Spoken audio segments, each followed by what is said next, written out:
ராம விஜயம் பாகம் 29.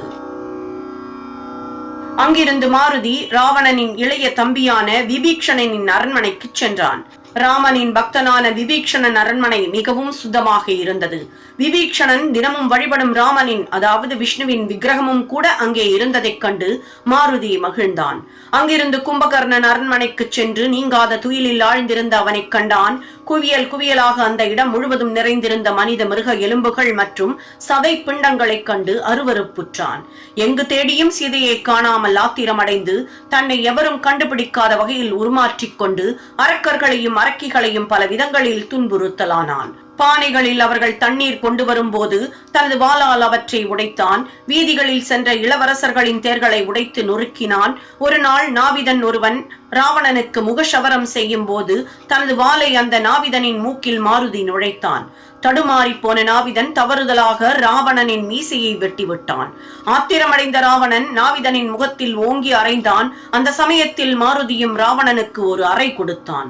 ராட்சசர்கள் கூடியிருந்த வீடுகளை அவர்கள் தூங்கிக் கொண்டிருக்கும் போது தனது வாளால் நாசமாக்கினான். ஒரு சமயம் இலங்கை முழுவதும் இருந்த விளக்குகளை எல்லாம் அணைத்து பெரும் குழப்பத்தை ஏற்படுத்தினான். ராவணனால் கொண்டு வரப்பட்ட சீதைதான் இப்படி ஒரு குடிய மிருகத்தை அனுப்பி நம்மை எல்லாம் இப்படி வருத்துகிறாள் என இலங்கை வாழ் அசுரர்கள் எல்லாம் பேசிக் கொண்டனர். இறுதியாக ராவணன் அரண்மனைக்கு மாருதி வந்து சேர்ந்தான். ராவணனும் அவனது மனைவி மண்டோதரியும் அங்கே உறங்கிக் கொண்டிருந்தனர். மண்டோதரியை கண்ட அனுமன் அவளை சீதை என நினைத்து ராவணன் மேல் மையல் கொண்டு விட்டாளோ என ஐயம் கொண்டான். அவர்கள் இருவரையுமே தூக்கிக் கொண்டு ராம லக்ஷ்மணர்கள் இருக்கும் இடத்திற்கு கொண்டு செல்ல வேண்டும் என கோபத்தால் துடித்தான். அப்போது மண்டோதரி சட்டென கண் விழித்து தன் கணவனை எழுப்பி, நீயும் நம் மகனும் கொல்லப்படுவது போலவும் அசோகவனம் அழிந்து போவது போலவும் இலங்கை தீக்கிரையாவது போலவும் ஒரு கெட்ட கனவு கண்டேன். எனவே இப்போதே சீதையை அவளது கணவனிடம் ஒப்படைத்து விடு என கெஞ்சினாள். அதை பற்றி நீ கொஞ்சம் கூட கவலைப்பட தேவையில்லை. 5 கோடி அரக்கர் அரக்கியரை காவலுக்கென அசோக வனத்தில் வைத்திருக்கிறேன். அவர்களை தாண்டி எவரும் வந்து அந்த வனத்தை அழிக்க முடியாது என ராவணன் அவளுக்கு தைரியம் சொல்லிவிட்டு உடனே ஒரு காவலனை அனுப்பி சீதை பத்திரமாக இருக்கிறாளா என பார்த்து வர அனுப்பினான். ஹனுமனும் தன்னை மறைத்துக் கொண்டு அந்த காவலனை பின்தொடர்ந்து சென்றான். சீதை அங்கே ஒரு மரத்தடியில் அமர்ந்திருப்பதைக் கண்டான். சீதை நலமாக இருக்கும் செய்தியை தெரிவிக்க காவலன் திரும்பினான்.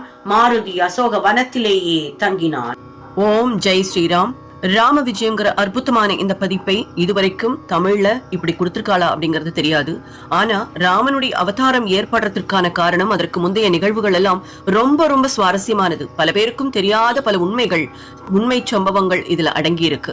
சோ நம்ம எல்லாருக்கும் இது தெரியணும். பல புராண கதாபாத்திரங்களின் தத்ரூப குணாதிசயங்களை இதுல வர்ணிச்சிருக்கிறது ரொம்ப அபூர்வமா இருக்கு.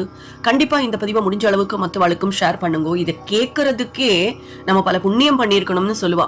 அதனால முடிஞ்ச அளவுக்கு மற்றவாளுக்கு இதை செய்ய செய்ய நம்மளுடைய வாழ்க்கை சிறக்குங்கிறது உண்மை.